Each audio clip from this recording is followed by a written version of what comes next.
Bonjour à tous et bienvenue sur Crypto Signal. Alors aujourd'hui, donc on va faire une vidéo un petit peu sur qu'est-ce qu'il va se passer cette semaine, pourquoi c'est encore une fois une semaine importante pour Bitcoin, des narrations autour de l'inflation, on va parler un petit peu de la guerre, on va parler de pétrole, on va parler de pas mal de choses. Donc on passe tout de suite en partage d'écran, j'en profite pour faire l'appel à l'abonnement. Vous savez que le meilleur moyen que vous ayez, si vous appréciez ce type de contenu, de m'encourager et de vous abonner, activer la cloche de notification et mettre bien entendu un like si jamais vous aimez. Vous avez aussi le bouton dislike si jamais vous n'aimez pas. Donc, à partir de là, on va attaquer tout de suite. Grosse donnée, grosse data qui va sortir cette semaine. Ce jeudi, donc le 10 mars, on aura, alors là c'est écrit 8h30 AM, donc ça fait 14h30 puisque c'est du Eastern Time, on aura l'indice des prix à la consommation du mois de février qui va sortir. Qu'est-ce qu'ont pricé les marchés par rapport à cet indice des prix à la consommation? Ils ont pricé 0,7, 0,6, 0,7. Donc si on a quelque chose qui est fortement au-dessus, surtout avec la hausse du pétrole actuelle en raison de la guerre, si on a quelque chose qui est très fortement au-dessus, ça risque d'être un petit peu baissier pour BTC. Encore que BTC, bon moi je trouve là commence un petit peu à s'émanciper euh, des risques-on, des assets à risque, donc il commence un petit peu à sortir de ce carcan-là. C'est ce que je sens venir en tout cas, c'est ce que j'ai l'impression de voir venir. Donc, du coup, à vérifier et à voir. Mais ici, à l'instant T, on sait que jeudi est un jour important, un jour où il y aura de la volatilité. Et en fonction de ce que vont être comment dire, les chiffres, à ce moment-là, on aura un petit peu le ton des prochaines. Des prochains temps, si vous voulez. Là, je vous ouvre non, c'est pas ça. Et si je fais ça, peut-être. Voilà. Je vous ouvre une charte et vous voyez ici que c'était les prévisions du marché par rapport à la hausse des taux de la Fed. Il y avait énormément de gens qui pensaient que les taux n'allaient pas augmenter. Ça, c'est les gens qui pensent qu'on est plus ou moins à 0 ou 0,25. Voilà. Énormément de gens ici, la majorité, jusqu'en novembre. C'est le moment où Bitcoin commence à corriger fortement. C'est quand les minutes de la Fed sortent et qu'on nous dit, ah ben attention, il va probablement y avoir une réhausse des taux en mars. Là, ce pourcentage diminue petit à petit. Petit à petit, les gens qui pensent que ça va augmenter dans la tranche 0,25 à 0,50 augmentent, hein. Ici, on a très peu de gens qui pensent que ça va augmenter à plus de 0,50. Et puis, tout d'un coup, ici sort, comment dire, cette idée que potentiellement la Fed pourrait augmenter plus les taux, bien entendu, avec l'indice des prix à la consommation du mois de janvier, etc., toutes ces choses-là. Et là, vous voyez que les pourcentages s'inversent, c'est-à-dire que ici, donc, on n'a plus personne qui croit que ça ne va pas du tout augmenter, et à un moment donné, on a quasiment 93% des gens qui pensent qu'on va augmenter de plus de 0,50. À partir de là, Powell parle un petit peu devant le Congrès et dit que a priori, ils ne vont monter que de 0,25. Il y a des choses qui se calment. Il y a aussi la guerre qui commence à dire attention, Powell, tu peux pas remonter trop vite, sinon tout va cracher. Le marché est très incertain. Ici, les marchés avaient en plus tellement corrigé que Powell se retrouve un petit peu les mains liées et il avoue à demi-mot devant le Congrès qu'il va probablement n'augmenter les taux que de 0,25 en mars. Donc on aura plutôt droit à plein de petites hausses, mais très disparates. On saupoudre un petit peu les outils de la Fed sans aller trop vite. Et donc là, vous voyez que les prévisions se retournent complètement. On était à 6% ici et aujourd'hui, à l'instant T, on est à 76% des gens qui pensent qu'on sera entre plutôt 0,25 et 0,50, alors que 24% seulement pensent qu'on sera à 0,75. Désolé pour ce long intermède par rapport au taux, mais ça vous permet de voir avec une courbe comment le sentiment a un petit peu évolué, comment il a changé, et à quel moment le Bitcoin trouve ici un premier bottom. Ben, c'est tout à fait sur cette narration-là. À quel moment il trouve un deuxième bottom, c'est au moment de l'invasion russe en Ukraine, comme je vous l'avais prédit, comme je vous l'avais dit. Et c'est-à-dire que là, est-ce qu'on va ici descendre plus bas, etc. Pour moi, personnellement, je pense que ce n'est pas la peine. Mais bon, on n'est pas à l'abri d'eux. Là, je vous ai fait une vidéo il y a 2 jours où je vous ai dit qu'on allait au 37. Je pense que je vous l'ai dit quand on était ici quelque part par là. Je ne sais plus que c'était il y a 2 jours, donc c'est facile. On était sur cette bougie-là, donc je ne sais plus. On devait être, je pense, au 41. Je ne sais plus exactement à quel moment je vous ai dit ça, mais on est allé au 38 quelque chose. Est-ce que c'est fini? Est-ce que ça va réaugmenter à partir de là. C'est ce qu'on va regarder maintenant. On va juste quand même rapidement faire un point sur le pétrole qui est à 116, et le pétrole va fortement influencer bien entendu les prix de l'inflation et les prix notamment de l'indice qui va nous sortir jeudi là, hein, un pétrole plus cher, tous les produits sont transportés, beaucoup de produits plastiques sont à base de dérivés du pétrole, etc. Le pétrole est tout simplement la matière première est le coût le plus important que nous ayons ici à l'heure actuelle dans notre société. Donc, à partir de là, le pétrole, c'est important de le regarder aussi. Pourquoi? Parce que pour moi, il détermine une bonne partie de la raison de la guerre actuelle qu'il y a au port de l'Europe, puisque ici, on voit que les Alliés et les USA sont en bonne marche pour bannir le pétrole russe. Et bannir le pétrole russe, qu'est-ce que ça veut dire? Ça veut dire tout simplement bannir une bonne partie du GDP, du, euh, du PIB russe, pétrole et gaz, et ça veut dire aussi, bien évidemment, comment dire, potentiellement permettre aux Américains qui, je vous le rappelle, et donc là je vais vous donner la liste des pays producteurs de pétrole. Quel est le premier pays producteur au monde de pétrole? Eh bien, ce sont les États-Unis. Il est communément admis, enfin les gens ont dans leur tête, et j'en discutais encore il n'y a pas longtemps avec quelqu'un qui me disait ah bon les États-Unis, mais non pas du tout, que les États-Unis n'étaient pas le premier producteur de pétrole du monde parce que les gens ont encore des chiffres de 2009 dans la tête, chiffres de 2009 où les États-Unis les puits étaient trop chers à exploiter aux États-Unis. Depuis, il a été relancé une forte euh, relance stratégique, on va dire, d'autosuffisance en termes de pétrole, et les États-Unis ont rouvert des puits qui n'étaient pas exploités jusque-là. Ils ont, comment dire, utilisé des méthodes, notamment la fracturation hydraulique, qui est très énergivore en eau, pour extraire du pétrole que normalement ils n'auraient pas extrait. Bah, pourquoi? Parce que les prix augmentent, donc ça devient intéressant de l'extraire à partir de là. Donc, vous voyez qu'ici, en 2009, les États-Unis qui étaient à 322, et là, en fait, on avait principalement Russie et Arabie Saoudite qui étaient devant, 500 et 459. Bah là, vous voyez que maintenant, les États-Unis sont à 746 millions de barils, donc sont le premier producteur de pétrole au monde. Donc, c'est aussi le premier consommateur, hein, les États-Unis. Donc, c'est pas anodin, bien entendu, qu'ils aient relancé tous ces gisements. À partir de là, c'est très important de comprendre ça parce qu'ils sont en excédent. Là, les Américains sont en excédent, donc leur pétrole doit être vendu à quelqu'un. Et bien entendu, comment dire, l'Europe est toute trouvée ici à cet endroit-là pour acheter leur pétrole.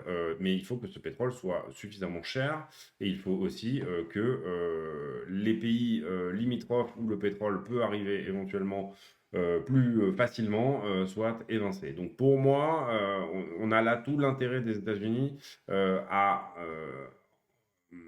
envenimer un petit peu cette guerre. C'est pour moi une guerre de pétrole. Alors c'est une guerre, il y a des morts, je veux dire, il y a des gens qui meurent. Mais tout ça est principalement pour en mettre plein les fouilles de certains oligarches. Et pour moi, pas pour autre chose. Voilà. On voit beaucoup aussi au niveau des news, bah, énormément de choses justement autour de bah, tout ce qui est Russie-Ukraine. On a, nous, en France, une manière d'appréhender cette guerre qui est finalement très américaine, je trouve, dans nos news. Donc, ça me paraît important ici de tout simplement dire, bah, c'est simple, cette guerre est une guerre de gaz et c'est une guerre de pétrole. Si on bannit le pétrole russe, eh ben, bien évidemment, on achètera du pétrole américain à la place. Et si on bannit le gaz russe, ben, bien évidemment, on achètera du gaz américain à la place. Qu'est-ce que ça veut dire? Ça veut dire du gaz liquéfié qu'on met dans des bateaux. Les Américains ont aussi des excédents de gaz. Il y a eu des accords qui ont été signés avec l'Union européenne dernièrement pour envoyer du gaz par bateau à l'Europe, mais ce gaz doit être cher pour être suffisamment intéressant à extraire pour les États-Unis. J'espère que j'ai pas trop duré longtemps là, ici sur la partie énergétique de cette guerre, mais il faut bien ici comprendre les choses de manière à comprendre où vont aller les marchés prochainement. Et ben pour moi, le pétrole, il n'est pas prêt de baisser, sincèrement, puisqu'on est ici tout à fait dans le sujet, et que cette espèce de feu de Russie n'est pas prêt de baisser non plus. On va tenter par pas mal de moyens, on va dire, de resserrer l'OTAN, de resserrer les budgets militaires, qu'ils soient européens ou au niveau de l'OTAN, de relancer un petit peu les budgets militaires et par là même bien entendu, comment dire, amener les gens à accepter une hausse des coûts énergétiques du pétrole. Voilà. Si vous voyez à la télé que c'est à cause d'un autre, et ben, foncièrement, vous êtes prêt à acheter au premier à des prix plus importants et même en lui disant presque merci. Donc, on continue ici sur BTC, parce qu'on s'est un petit peu égaré là. Donc, BTC, je vous ai parlé du pétrole. On va parler rapidement ici de BTC en weekly. En weekly, on a une bougie qui est vraiment pas très belle parce que c'est un marteau inversé. Vous voyez, on va clôturer ce soir là. Il y a très peu de chances qu'on reprenne fortement. Encore que si on arrivait à clôturer au-dessus des 40 500, elle serait déjà un petit peu plus jolie cette bougie. Mais ça, c'est typiquement le type de bougie qui est pas très jolie pour du weekly. Si on regarde sur d'autres time frames, en fait, il s'est passé qu'on est monté sur le début de la semaine et on a baissé sur la fin, et c'est ce qui a donné un petit peu cette bougie un petit peu dégueulasse. Après, on va attaquer tout de suite l'order flow. Je sais que c'est principalement le moment préféré des abonnés. Donc l'order flow.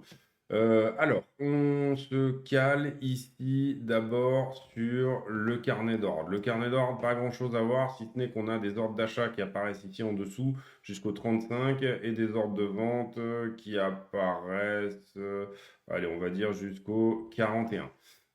Les options niveau d'open interest de 16 000 bitcoins avec un max pain price à 40 000, ça nous appelle plutôt à dire que le prix va latéraliser et rester à 40 000 cette semaine. Donc on aurait une bougie, encore une fois, plus ou moins dans le même sens. Ici, sur l'open interest et l'order flow, on va dire principalement, enfin sur CoinAlyze. CoinAlyze, qu'est-ce qu'on a eu? Je pense que j'ai pas fait de vidéo hier, donc voilà, on a dû se quitter par ici. Je pense qu'on devait être autour des 40. Voilà, j'ai dû vous dire par là. Par là, je vous disais, on va aller au 37 parce que c'est ce que je voyais. On était majoritairement en long ici. On avait quand même, je sais pas, je pense qu'on était par là quand j'ai fait la vidéo. 9, 10, ouais, on devait être par ici, voilà. Donc, à partir de là, et qu'on devait retourner aux 6 milliards d'open interest en liquidant vers le bas. C'est un petit peu plus ou moins ce qu'on a fait. Est-ce qu'on est obligé d'aller plus bas ici? Pas forcément. 38 000, c'est déjà un bon objectif. On s'est quand même pas mal rapproché. On a bien ici nettoyé. Comment s'est passé ce nettoyage? Eh ben, on a eu beaucoup de shorters qui sont rentrés. Et ce faisant, en rentrant, ils ont créé ici ce point que vous voyez que je vous ai mis là, les 39 500. Donc on va aller aux 39 500 dans un avenir proche. C'est d'ailleurs, je pense, ce qu'on est en train de faire même à l'instant T. Et on va probablement revenir tutoyer les 40. Pour moi, c'est ce que me dit l'order flow ici à l'instant T. Là, on a un petit peu de longueur qui rentre, mais le nombre de contrats qui diminue, donc c'est pas méchant. C'est plutôt qu'ici, en fait, on a clôturé un petit peu des shorts qui étaient rentrés dans la casse bas. Donc voilà. Il faut ici, pour moi, commencer par aller faire un tour sur Kingfisher pour comprendre un petit peu la situation. Alors j'ai fait ce refresh il y a quelques temps, là maintenant on est plutôt par ici, voilà, on doit être ici au 39, ouais c'est ça, bon on est pas très loin en gros. Ici, on a une jolie poche à prendre au 39 600. C'est la poche que je vous ai montré à l'instant tout à l'heure. Et là, en fonction de ce que va faire le prix en attendant, c'est-à-dire si là, on a une majorité de shorters qui viennent shorter les 40, on pourra aller prendre cette poche de liquidité là, puis celle-ci. Ça voudrait dire un retour imminent au 44, 45. Voilà, ça c'est probablement quelque chose qui devrait pouvoir se passer là dans un avenir proche, si le prix ne décide pas de faire autrement, bien sûr. Ici, on va aller voir sur iBlock, qu'est-ce que ça nous dit? Donc iBlock étant, les fortes et les grosses liquidations, en levier, sur iBlock, vous voyez que oui, on irait iBlock nous dirait plutôt qu'on va dans le sens d'un short squeeze, puisqu'on a 20 milliards à liquider au-dessus de la tête, beaucoup plus de positions, shorteuses que vendeuses, des assez grosses positions, vous voyez ici 130 millions et cetera. Des positions qui datent, pour certaines du 2 mars, donc est-ce que c'est trop? Est-ce que c'est pas très frais? Est-ce que c'est pas suffisamment frais pour qu'on aille les chercher? Je sais pas. En tout cas, là, 39 700, on a une grosse position à prendre ici à l'instant T. Là, on voit que quelque chose vient juste de s'ouvrir là en dessous. Donc, ça pourrait nous dire un retour au 37 7. 37 7, voilà. Donc, soit on va venir chercher là ici ces mecs-là et on continue à accumuler du shorter au-dessus pour pouvoir ensuite se retourner et les prendre. Ici, en fait, tout va dépendre de la prochaine très grosse position. Vous voyez ici, et vous comprenez bien que le prix est descendu là, et vous voyez toutes ces grosses positions là qui s'ouvrent en même temps. Et ben là, le prix tout de suite vient les chercher, quoi. Il y a pas photo, 130 millions qui s'ouvrent d'un coup, le prix se retourne et il vient les chercher instantanément. Donc là, on a de la petite position à 80, ouais, 82 millions quand même. Ça pourrait nous dire très court terme, on descend et ensuite on vient chercher un petit peu tout ce monde-là.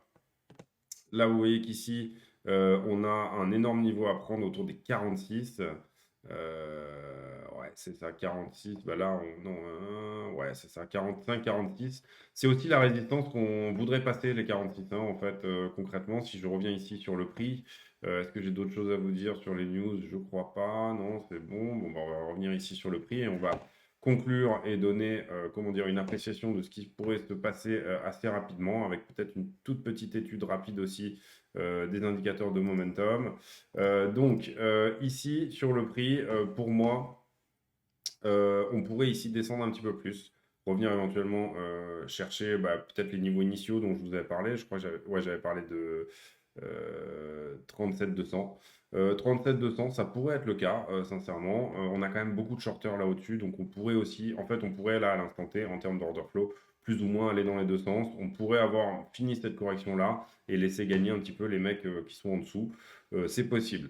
Maintenant, on n'a pas vraiment eu une jolie correction en trois phases, donc ça pourrait aussi nous dire qu'en fait on fait un truc plus ou moins comme ça, c'est-à-dire une, deux, on revient prendre cette poche au niveau des 40, la petite poche, je parle pas de la grosse, et ensuite on revient reprendre ces niveaux-là pour ensuite repartir en haut ou en bas, c'est pas vraiment la question. Moi je fais surtout du court terme, vous le savez, pour le moment. À partir de là, le Fonda, qu'est-ce qu'il nous dit? Donc là, je vous ai fait l'order flow, je vous fais plus ou moins la T, l'action de prix, et le Fonda nous dit jeudi, on va sortir le CPI, donc le Consumer Price Index du mois de février. Si ce CPI-là est autour de 0,7, c'est plutôt bon pour Bitcoin, enfin moi je pense. S'il est autour de 0,7, parce que c'est à peu près ce qu'avait pricé le marché, donc c'est déjà plus ou moins dans les tuyaux, c'est ce à quoi le marché avait donné un prix, donc le prix pourra se libérer de cette narration, et en même temps c'est suffisant pour en donner comme grain à moudre à Bitcoin en termes de, comment dire, Bitcoin comme une réserve de valeur, l'or digital. Voilà, vous achetez du Bitcoin parce que vous voulez combattre l'inflation, vous voulez que votre portefeuille combatte l'inflation. Il y aura que 21 millions de Bitcoin à terme, on ne pourra pas en imprimer un de plus. Bitcoin représentant la fin de la possibilité pour les États de battre monnaie, puisque vous pourrez statistiquement regardez le prix d'une baguette en Bitcoin. Voilà, enfin, il y en a 21 millions, donc c'est une réserve de valeur. Voilà. Pour moi, sur le fondamental, Bitcoin est une réserve de valeur. Pour l'instant, il ne s'est pas suffisamment décorrélé des marchés. Ben, pourquoi? Parce c'est une réserve de valeur, mais qui n'est pas encore adoptée à l'échelle de la planète, pas encore, peut-être qu'elle ne le sera pas, c'est pas vraiment la question en fait, c'est pas le fond de ma pensée, mais néanmoins, voilà, c'est important ici de comprendre que Bitcoin a le cul entre deux chaises, entre une réserve de valeur et un asset à risque, une action tech, une nouvelle technologie qu'on price de manière à dire que si jamais elle fonctionne vraiment, et ben à ce moment-là, les profits seront colossaux. Voilà, c'est exact, c'est ce que je veux dire. Donc, à la fois portefeuille dynamique et à la fois réserve de valeur. Là, on est vraiment à la croisée des chemins pour Bitcoin. Ensuite, dans les news, bon, on termine sur l'action de prix. Voilà, ici pour moi, ça va être assez déterminant cette semaine. Je pense sincèrement que cette semaine sera potentiellement plutôt haussière que baissière. Si jamais les prix de l'inflation, les CPI qui vont sortir ne sont pas catastrophiques. Si jamais les CPI qui sortent sont catastrophiques, le problème c'est que le marché va pricer que Powell et la Fed vont faire une augmentation plus importante des taux d'intérêt, donc plus d'arbitrage, donc éventuellement cela serait mauvais pour le Nasdaq, les actions un petit peu plus cotées à risque, voilà, les actions risk-on. Tout le risk-on risque à un moment donné si le prix de l'inflation, le CPI, pas le prix de l'inflation, mais la perte de pouvoir d'achat est trop énorme et qu'on a pricé cette perte sur le mois de février et qu'elle est trop importante, à ce moment-là, le prix le Bitcoin risque de corriger plus que de raison. Voilà, gardez bien à l'esprit que la vraie date importante, c'est le 16 mars, c'est le moment où Powell et la Fed vont nous dire exactement de combien sera la hausse des taux, et c'est la narration qu'on a ici depuis 3 mois, elle est là-dessus, elle est sur cette hausse des taux en mars, donc c'est ce qui pourra libérer le prix vers le haut ou vers le bas. En tout cas, je pense, moi, qu'un mouvement très puissant se prend forme, est en train de prendre forme. Tout ça va être un petit peu fonction des données que je vous ai données là, ici, à surveiller pour cette semaine. On recommence à avoir quand même un petit peu de volume ici. Bon, là, ils sont un petit peu descendants sur la fin de semaine. Vous voyez qu'à la vente, on a quand même des volumes moins importants sur les 3 derniers jours. Ça ne veut pas dire que c'est que des volumes à la vente, hein. Tout ça, le volume est rouge parce que la bougie est rouge, mais le volume représente le volume de transactions. Il ne représente pas que le volume, bien entendu, de vente. Ici, on est quand même ici sur un plat. Vous voyez, là, ici, au niveau du volume profile, en tout cas dans l'action de prix qui s'est faite depuis les derniers temps. Vous voyez que si on recule un petit peu et si on prend en compte un petit peu tout le bull run, on est ici aussi sur un plat. On a vraiment bien, c'est ce que je regarde là en ce moment, on a bien rempli ici cette zone, on a quand même créé quelque chose là ici, une jolie bosse en termes de volume profile. Est-ce que ça ne serait pas le moment où on rebondit et on vient plutôt traiter toute cette zone-là? Peut-être. Peut-être, sincèrement. Pour l'instant, sincèrement, les 46 représentent une grosse résistance. Vous le voyez ici, c'est un niveau que je vous donne depuis longtemps. La ligne de coude, l'épaule tête épaule ici. Et le premier arrêt, bon là on est plutôt à 44, mais le premier arrêt depuis mars 2020. Ici, les 46, il y a aussi de la liquidité quand même à venir chercher, hein. Il n'y en a pas énormément, mais il y en a un petit peu. Vous voyez qu'on est ici à cet endroit-là, là, plutôt vers 47 même. Ici, le gros de la liquidité se trouve dorénavant à 43. Donc là, on a été shorté massivement sur ici cette nouvelle baisse, ici, là, vous voyez. Et il y a beaucoup de gens qui se sont garés ici au-dessus.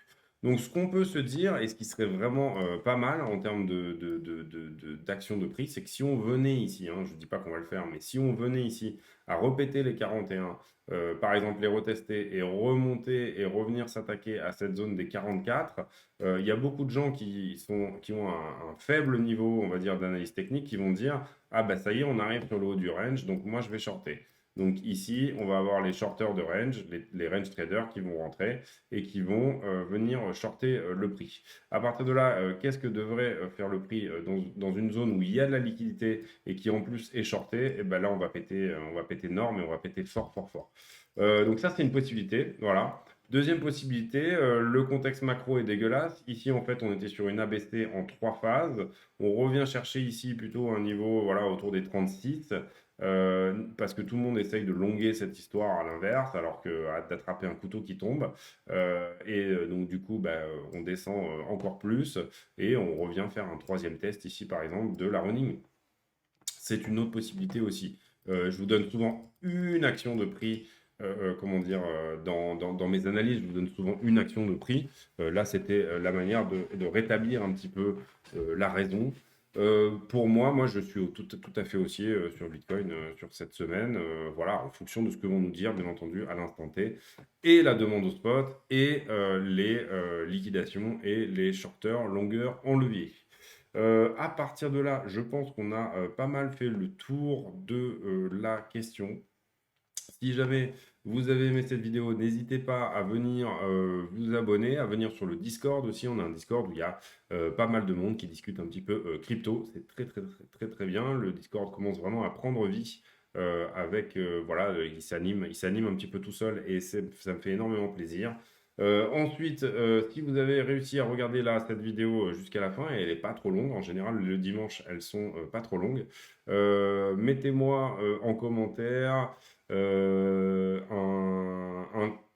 un titre potentiel pour cette vidéo, puisque c'est ce que je vais m'apprêter à chercher maintenant, un titre pour cette vidéo avec éventuellement, voilà, quel aurait été pour vous le titre de cette vidéo. Et mettez-moi en commentaire, puisque c'est des commentaires à la con qui normalement ne touchent pas au Bitcoin, mettez-moi en commentaire, voilà, quel aurait été pour vous le titre idéal pour cette vidéo. Je vous remercie, je vous souhaite une excellente soirée à tous, merci de m'avoir suivi. C'était Crypto Signal, abonnement, cloche des notifications, etc. Et à bientôt. Salut!